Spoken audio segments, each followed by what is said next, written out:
This is Jarrod Horak, and it's Wednesday, May 22nd, and in this video, I'm going to do an early Belmont Stakes preview.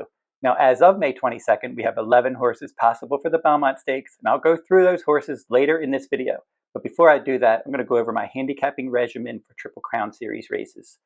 Now, some of the stuff I look for when I'm handicapping these races, I look at historical trends, the pace of the race, performance ratings, speed figure patterns like sheets numbers, which horses are coming to a career top effort, workouts, projected race flow, and then some other handicapping factors like class, jockey trainer stats, pedigree, things like that. Now, after I do that, I formulate my opinions.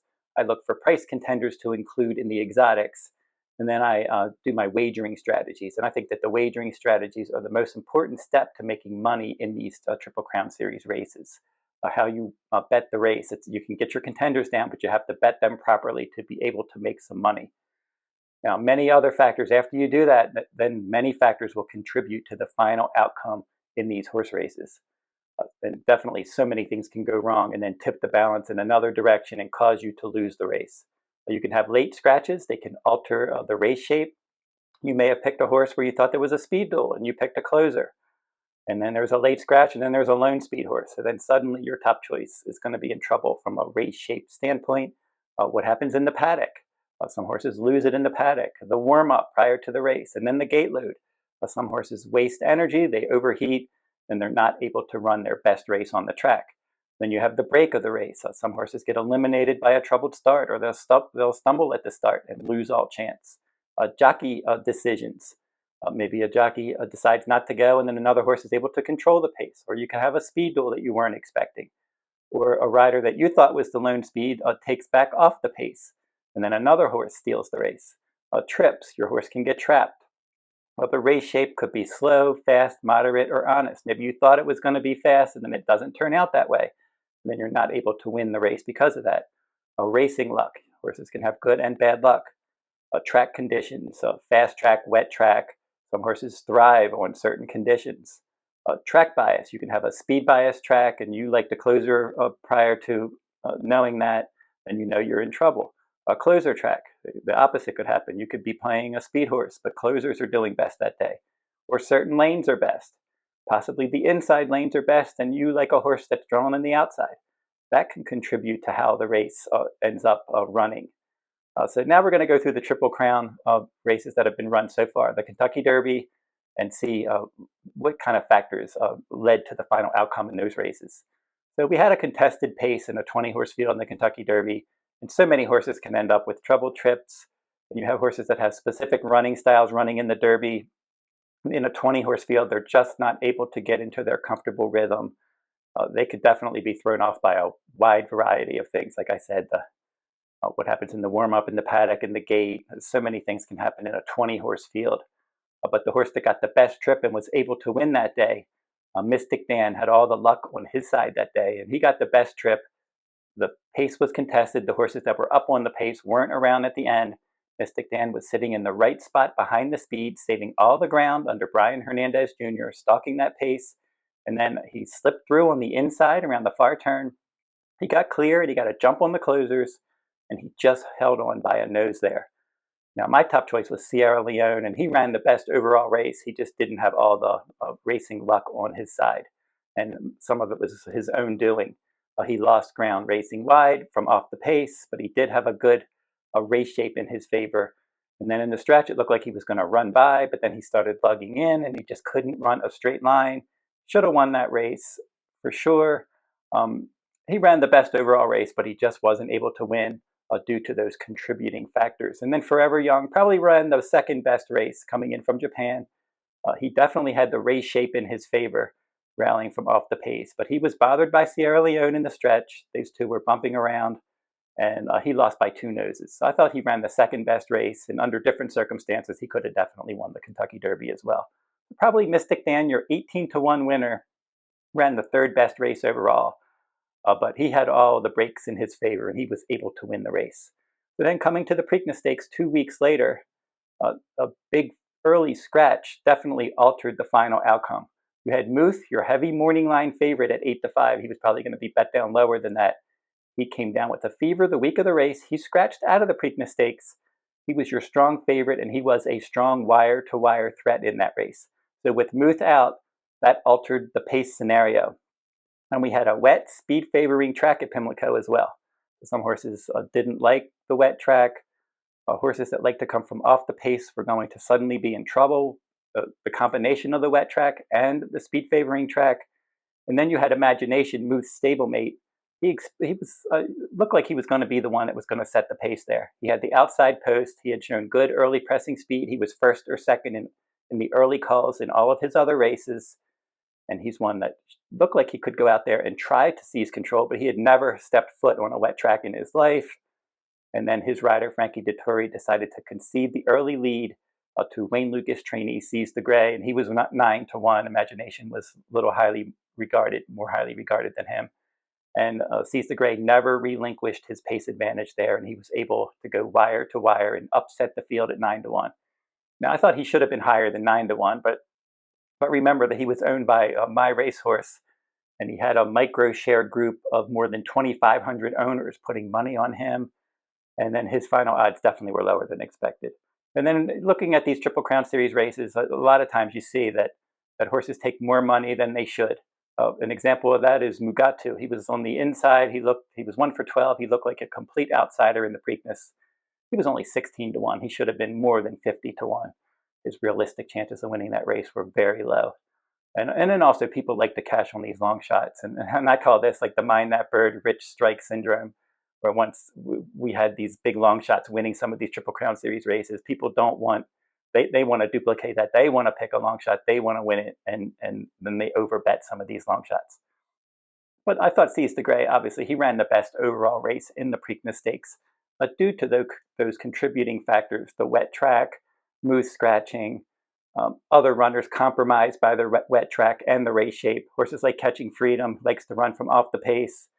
Race didn't set up for him. He ended up just missing second. Tuscan Gold, my top choice, just never ran his race. He was bumped out of position early, never really got into the race, and had a mild late run to finish fourth. And then Uncle Heavy, his connection said he didn't handle the wet track, just like Tuscan Gold's connection said he didn't. Mystik Dan, your Kentucky Derby winner, he ran his race, stalking the pace, had every chance to catch Seize the Gray, just couldn't do it, in a runner-up finish for him. So now we're moving on to the Belmont Stakes. And as I said, we have up to 11 possible entrants as of May 22nd. And the race is going to be run on June 8th at Saratoga Racecourse, and it's going to be shortened to 1.25 miles this year. It was run at 1.5 miles most years. Now, there's ongoing construction going on at Belmont Park, and then the Belmont Stakes is expected to return to Belmont Park when construction is done in 2026, and it's expected to return to the 1.5 mile distance as well. Now I'm going to go through the Belmont Stakes hopefuls in alphabetical order and see if we can learn anything and get some early opinions formed here. Now, Antiquarian for trainer Todd Pletcher. He was first in the Peter Pan Stakes last time out. That was at 1.125 miles, and he's one that seems like there's no reason why he shouldn't handle 1.25 miles. He's an improving stalker. He's going to have to run a bit faster if he's going to threaten the top contenders in the Belmont Stakes. It seems like he's still learning how to run, but the Peter Pan was a step in the right direction, and Antiquarian is heading the right way. Now, here's the horse that we didn't know that he was going to be an entrant. It was just announced that Batten down for trainer Bill Mott.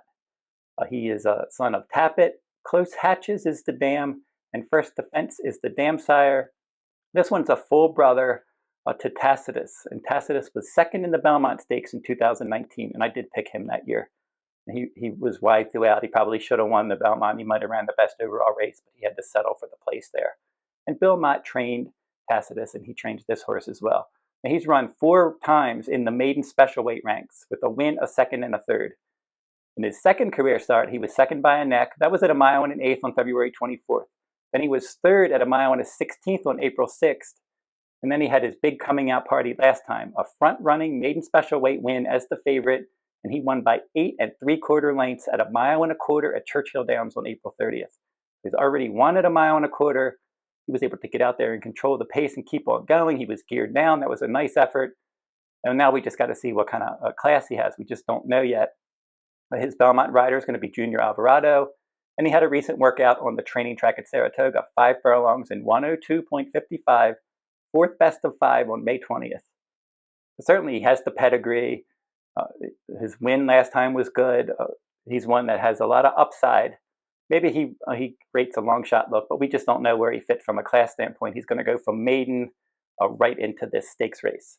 Now, Dornoch was 10th in the Kentucky Derby. He figured to be up on the pace, and he wasn't. And probably even if he was, he would have been in trouble because that pace was fast. And he's one, I think, that he needs to be forwardly placed. The pace needs to be on the slower side. He can get into a nice gallop. But if he can do that, he's one that could make some kind of at least impact from a pace scenario. Now, Fierceness is the horse you just never know what to do with. And looking at his sheets patterns, he's one that's been an in and out sort where he'll run a good race. He has that zigzag pattern. He'll run a big race like he did in his debut, and then he'll bounce like he did second time out last year in the Champagne. And then he ran a big race in the Breeders' Cup Juvenile, and then he bounced in the Holy Bull Stakes, and then he had a big race in the Florida Derby. He bounced in the Kentucky Derby. So every other race he's been running. He's definitely the fastest horse on numbers when he runs his race and gets everything to go right for him. And I think that that's the key. Looking at all his races now, I think we can kind of figure him out. It's a combination of he needs a moderate pace, possibly an easy front-running trip. And when that happens, he's very dangerous. I mean, looking at his Florida Derby, it was suspect competition there. He was able to set a moderate pace, an easy front-running trip, and he romped and earned a big speed rating that day. And then in his final Kentucky Derby work was similar to his Florida Derby. It was an easy 4-furlong breeze where they were going slow early. Then he had a big gallop out, kind of just what he did in the Florida Derby, where he was just out there controlling the pace, loving life, and he just romped. And in his workout, same thing. He's like, I like doing this. I like running slow early, just having everything my own way, and then kicking away at the end. And when he gets those kind of conditions, he's going to be tough to beat. But his Kentucky Derby, there was a contested pace. He had to battle on the pace and fight, and he just couldn't cope with that. Just like all the other early runners, he wasn't around at the end. But he's one that could bounce back. That every other race pattern, if he does, and he runs a good race and his best race, and the pace is moderate, and he can control it, he's got a shot. But if those things don't happen, most likely Fierceness won't be around at the end. He's definitely hard to trust at this point in his career, and he's going to probably take more money than he should. Honor Marie. This is a late runner, and he had a decent enough pattern heading into the Kentucky Derby. I considered him underneath. He ended up finishing 7th in the Derby, didn't have the best trip, but then in a 20-horse field, a lot of them really don't. And he's worked one time since the Kentucky Derby, 4 furlongs in 49.20, 28th best of 57. That was at Churchill Downs on May 18th. He's a closer. He needs a clean trip. He needs pace help. And if you're playing exotics in the Belmont Stakes, I think he could be one you could play. And then Mystik Dan, he's had a solid pattern. He's definitely been in good form since he won the Southwest Stakes in the mud. That was his best, lowest number that he ran. And then he was 3rd in the Arkansas Derby, and then he won the Kentucky Derby, and then he was 2nd in the Preakness. He's had a string of good races, and he shipped to Saratoga on May 20th. But I think he's already hit his peak. I don't know if we're going to see another peak performance from him. He just wasn't able to duplicate his Kentucky Derby and the Preakness. He ran his race, but Seize the Gray was better. We already knew that Mystik Dan handled a wet track, so he didn't really move up at all, even though the track was wet coming back in 2 weeks. Now, I don't think it's realistic to expect him to run another career top effort in his 6th start of the year. That would be his 6th start in the Belmont Stakes, would be his 6th start of the year, and that would also be his 3rd race in 5 weeks. I don't know if he can duplicate his top form, but he's one that's been fairly consistent. He's definitely found consistency. Now, Seize the Gray, he's had a good improving pattern all year, and then he definitely topped out in the Preakness Stakes. Now he shipped back to Churchill Downs on May 20th, and he's been confirmed by trainer D. Wayne Lucas to run in the Belmont Stakes. But just like Mystik Dan, I don't know that it's realistic to expect him to run a career top effort in his 6th start since February 24th of this year, and then also his 3rd start in 5 weeks. I think if you had him in the Preakness, that was the day to have him. He's probably going to be lower odds than that in the Belmont Stakes, but he will be a pace factor. Sierra Leone, he has a very good sheets pattern, good speed rating pattern as well, and he's got a nice late kick, and he's certainly won, and probably the horse to beat in the Belmont Stakes. He had a workout 4 furlongs in 48.20, 3rd best of 31 at Saratoga on their training track on May 18th. That was in company with Domestic Product. Good work there for him. As I said, excellent sheets pattern. He's had 5 weeks between starts. He's 3 for 5 in his life with 2 nose defeats. He's a grade 1 winner, and it looks like if the pace is honest enough, he should deliver another top performance in the Belmont. Now the Wine Steward, we'll see if they end up going there. He's a New York bred. He was second in the Peter Pan. I thought he's had a great trip. I made him my top choice in the Peter Pan. He tracked the pace. He had the lead. He couldn't hold it at 1 1/8 miles. I don't think he's going to improve at 1 1/4 miles. I think he needs less ground, not more ground, and then possibly easier company. They have a lot of choices with him. I think he's probably better around 1 turn. I think I mentioned in an earlier video, maybe a race like the Dwyer Stakes or a 1-turn mile could be good for him. Maybe getting back to the New York bred company. Any stakes race at 1 1/8 miles and then possibly shorter, 1 1/16 miles would be a good thing for him. Thorpedo Anna, she has a nice sheets pattern. She's one that has been in excellent form. She looked really good winning her first start this year in a stakes race, and then she won the Kentucky Oaks. She was in top, that was a top performance for her. And she had a 4 furlong bullet workout, 46.20. It was best of 45 at Churchill Downs on May 22nd. But she's 2 for 2 this year, and they're going to run her either in the Acorn Stakes or the Belmont Stakes. Now, her trainer, Kenny McPeak, also trains Mystik Dan, and he's not going to run Mystik Dan and Thorpedo Anna in the Belmont. One or the other, or neither of them are going to run in this race.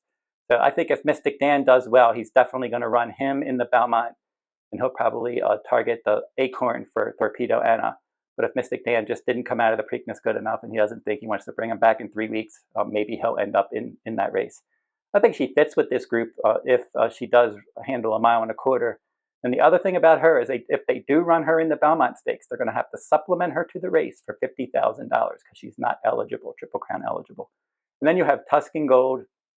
He had a very good pattern coming up to the Preakness Stakes, but he just wasn't able to have that other next forward move in him that day. Prior to the Preakness, good sheets numbers. He didn't win his debut, Sierra Leone. His stablemate beat him there. He was 4th, and then he moved forward nicely with a maiden win second time out. Wide 3rd in the Louisiana Derby after that. This horse definitely had plenty of stamina. He had at least enough positional speed to keep the leaders in his sights. The Preakness was his first start in 8 weeks. But he was bumped out of position early, didn't handle the wet going, and then he really had no shots. After he was off the pace, and then that pace was moderate, and Cease the Gray was out there controlling it, never really ran his race that day. It was a wet, speed-favoring track. So I just think you have to draw a line through that one. And if Chad Brown decides to run him back in the Belmont, you have to consider him a contender. The 10 furlong distance, I don't think is going to give him any trouble. And just go back and look at his pattern prior to the Preakness. And then if he can move forward off of his 3rd place finish in the Louisiana Derby, I think he's a little bit of an interesting contender if the track ends up being fast in the Belmont Stakes. That's my early look at the Belmont Stakes contenders. I'm going to keep doing these Belmont Stakes updates as we get more news coming in. So keep checking my YouTube channel for these Belmont Stakes updates and other handicapping videos they're going to be posting as many days as I can. So don't forget to like, subscribe, and comment and share these videos if you like them. And go over to my website, therunawayhorse.com, if you're interested in my full card analysis. I do full cards from Santa Anita, Triple Crown Series full cards. And for viewers of this video and all of my videos, so if you're watching these videos and you want to have $3 off my Belmont card, I'm going to have the promo code in the description in this video, and you'll be able to get $3 off that Belmont card, Belmont Stakes Week, at therunawayhorse.com on my sales page. And then don't forget to check out todaysracingdigest.com for all of my Belmont Stakes articles. And then past performances for the Belmont Stakes you'll also be able to get at that website, Belmont Stakes Week. And that'll wrap up this video, and until I see you next time, good luck at the races.